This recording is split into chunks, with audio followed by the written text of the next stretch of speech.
в нашу шкуру вас посадить, на недельку, на месяц вас посадить в нашу шкуру. Вот вы тогда узнаете, в чем дело. Вы узнаете, в чем дело. А я 42 года отработал, и что, я голодный хожу? Мясо 70 рублей. В магазинах нет ничего. Картошка 6. Масло 200 рублей. А в магазине масло и картошку вы даете. 40 рублей пачка. Да. Когда это такое бывало? Масло 180 рублей до 200 рублей. Но грабить нас нельзя, так как вы-то грабите. Вы с меня последние штаны снимаете. Это я вам должен вот идти, кланяться, да? Я говорю, мы не выживем до тех пор, когда будем жить богато. Придохнем все, придохнем. Star Dubtsov tries to divert people's anger from himself by suggesting they protest to the Yeltsin government. Я возмущаюсь И мы этими порядками возмущаемся. не меньше, чем вы. Понятно? А чего вот нам делать? Белый флаг Какую и цену вы продаете? But as a concession, he tells his own salespeople to cut the price on his farm's cheese by 1 ruble. 50 рублей масло. Бросьте. Эти закройте. As I watch Star Dubtsov operate, I wonder who could effectively compete with the State Farm cartel.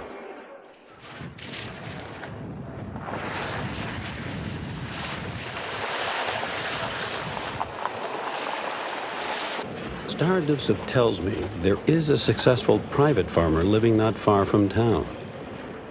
I know private farmers are a rare breed.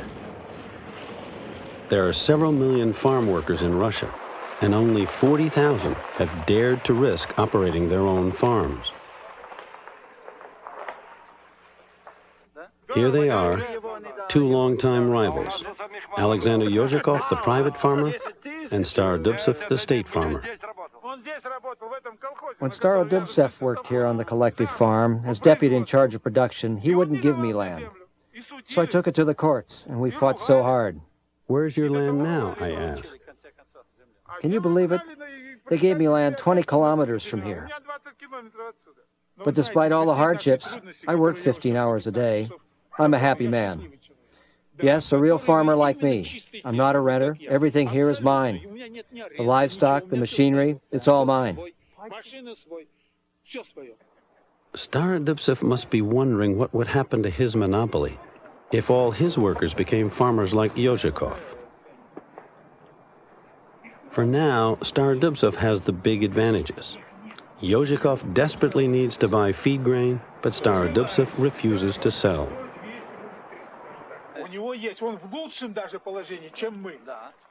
He is in a better situation than we are, but if the government would only change its attitude toward agriculture, then we would all be able to work better.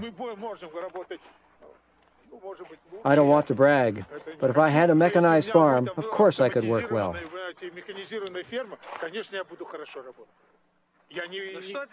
Yozhikov complains that state farms like Star Dubtsov get regular government subsidies, but private farmers cannot even get credits or government loans to buy the grain and farm machinery they need. I tell you, gentlemen, one thing. All over the world, agriculture exists on government subsidies to some extent, just like U.S. farmers get subsidies. Despite the handicaps, Yozhikov is proud of his independence, and he can point to results. Just before I arrived, he signed a big contract to supply a local factory with meat and milk at low prices. In return, the factory will build him new barns and grain sheds.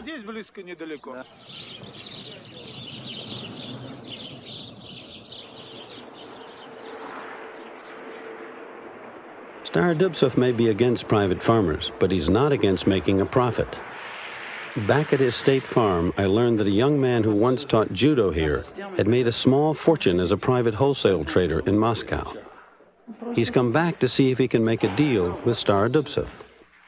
Last year, Star Dubtsov was given a bag of potato chips from Switzerland, and he's been dreaming ever since of building a chip factory on his farm. But he needs Western machinery. The trader, Sergei Bobrov, claims he can get hard currency for the project. But before the two men can discuss the potato chip deal, they get hung up in an argument over privatization. I'm for the market, but I'm against unconsidered reforms. You have to think it through, weigh the pros and cons. The Soviet people have had to put up with enough mistakes since 1917.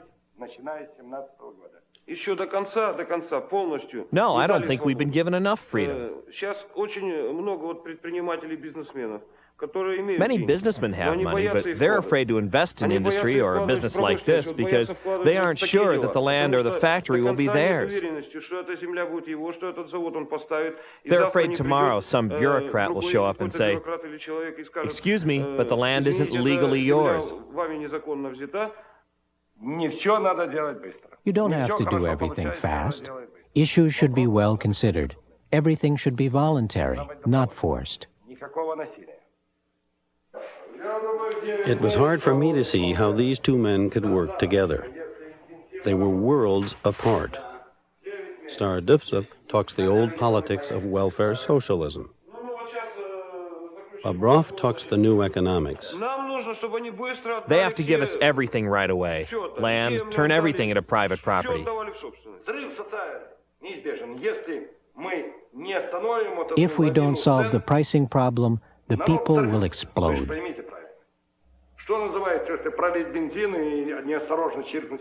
As I left Starodubtsev, I concluded that he might make a few business deals, but he's certainly no big help to Yeltsin.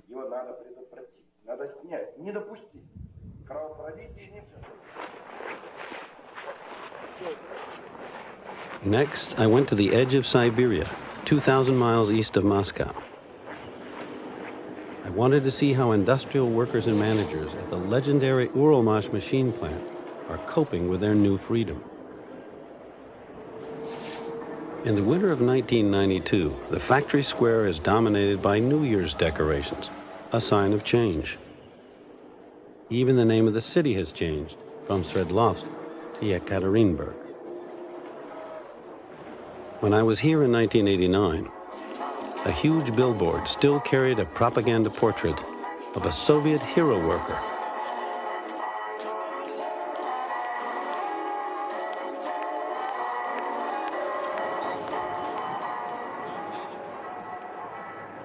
Two years ago, Igor Stroganov, the general director of Uralmash, told me he was caught in a squeeze. Gorbachev promised him autonomy, but Moscow ministries clipped his wings. They fixed his prices, decided his wages, picked his customers. When Stroganov wanted to turn a profit by producing small excavators for export, Moscow insisted he make big machines for domestic use, even at a loss. It was catch-22. Вот так, да? Ну, спасибо. Вышел.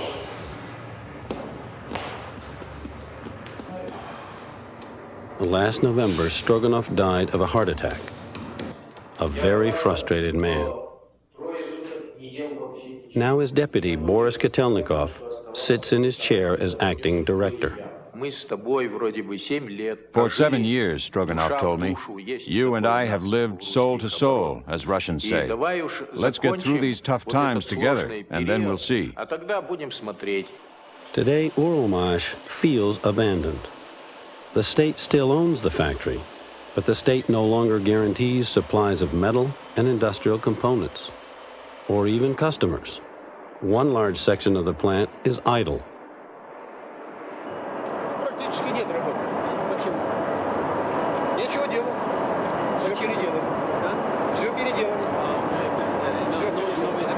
А заказов еще новых нет, да? Знаете, у нас здесь очень серьезное положение с чем? По индивидуальным заказам вот у нас уже 5 или 6 месяцев нет дерева. Нам не дают дерева, мы не можем сделать модели. Танков прекратили делать.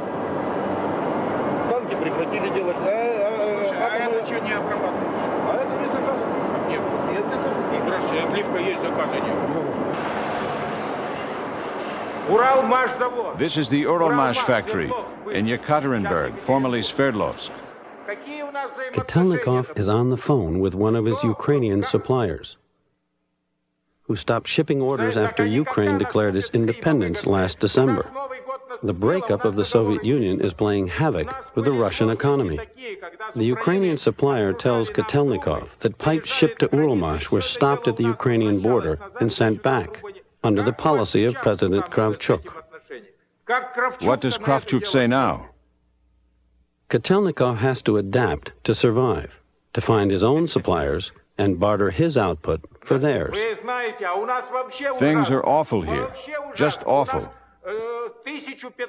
We have 1,500 suppliers of basic materials who aren't sending us anything at all. Only barter. But what can we barter with? Cut off a piece of pipeline or trade a spark plug? To me, barter sounds like a halfway house from state socialism to capitalism. But it's inefficient. Kotelnikov cannot always get what he needs. Look at this small part. It's a condenser. It used to cost 19 kopecks. Without this condenser, a 3 million ruble machine won't work. Before, we got them from the Baltic states, but now we don't. We used to get them from other factories, but now we don't. So we've completely halted production over these cheap little parts.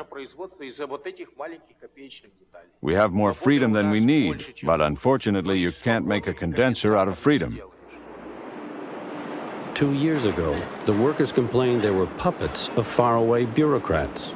Now that Yeltsin is breaking the stranglehold from the center and giving them more freedom, I want to hear their reaction.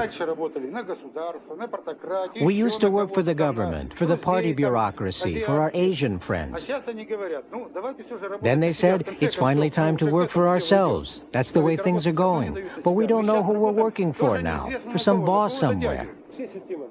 No, actually, we're breaking down the old system. We used to get state orders and so on, but now we have to find suppliers ourselves. Plus, the structure of the factory is changing. We're opening a new shop on free market terms. I want my children to have enough to eat. I want butter in the stores. I want my children to drink as much milk as they want and eat sour cream. I want full stores. I want to return to the time of Khrushchev and Brezhnev, when I could go to the store and buy everything I wanted. We're heading towards a barter economy. We'll have to get our own bread, meat, sugar, packaging. We're heading into the Middle Ages. We've completely destroyed our economy based on cooperation, and now we're trying to go back, not even to our serf society, but to our primitive feudal society. One woman who is learning to survive in these hard times is Valentina Gramolina, who runs the Uralmash cafeterias. She and her staff of 1,200 have to scramble to feed the 44,000 workers of Uralmash. We used to have a huge amount of fruit. Apples, grapes, pears. We got all that fruit from different republics. From Georgia, 500 tons of apples, 200 tons of grapes from Moldova. We got an enormous amount of plums from Uzbekistan, sugar from Cuba, and we'd put it all in these 5 refrigerated warehouses. We didn't have any worries. And now, you see, we don't have anything, just juice, and that will only last 2 days.